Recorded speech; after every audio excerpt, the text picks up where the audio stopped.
Alright, so in this video we're going to investigate do a little demo on ESP Now, and what we're going to do is we're going to communicate between these two devices using the ESP Now protocol. And there's a demo that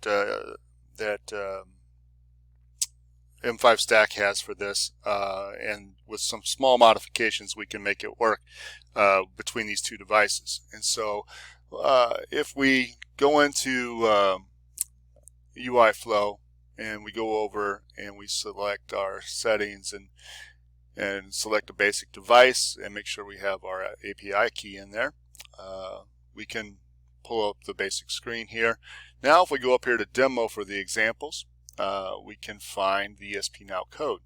Alright, so we go ahead and tell it to load that. Alright, and it has the basic code in here. Alright, so that's great. Now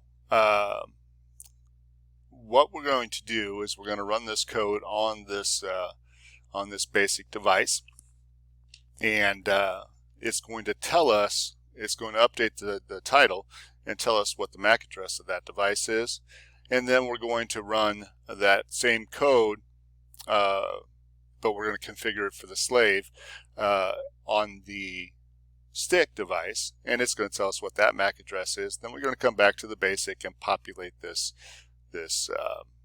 peer. I may go ahead and do that as I already have that address, but matter of fact, let's do that right now so I don't have to come back to it later on. So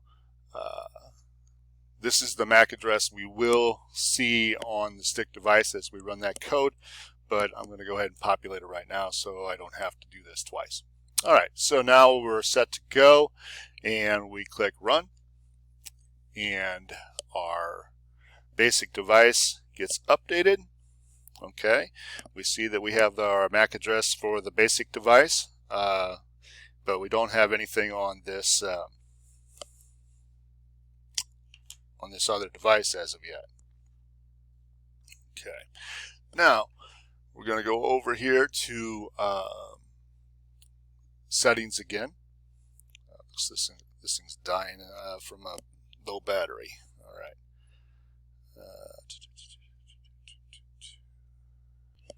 All right, so I plugged it in so that we now are running off of the wire for power, but that's okay for this. So we go over here, we get our API key, we have our stick as selected, hit OK, and this updates our code. Now the one problem that we have here is when we bring a new device in, it takes away anything that was on the display, and so we need to add a title back in because we're using title 0 right here, and we're using label 0, so we add label 0 back in as well. Now when I did this earlier on this stick device, I said that we'd have to do a small modification to this device code because it does not run as it's currently set. And the reason that it doesn't run, we'll just do this quickly, but I'm going to go ahead and add a label here, label 1. Let's just do a quick duplicate of this and pull it up here.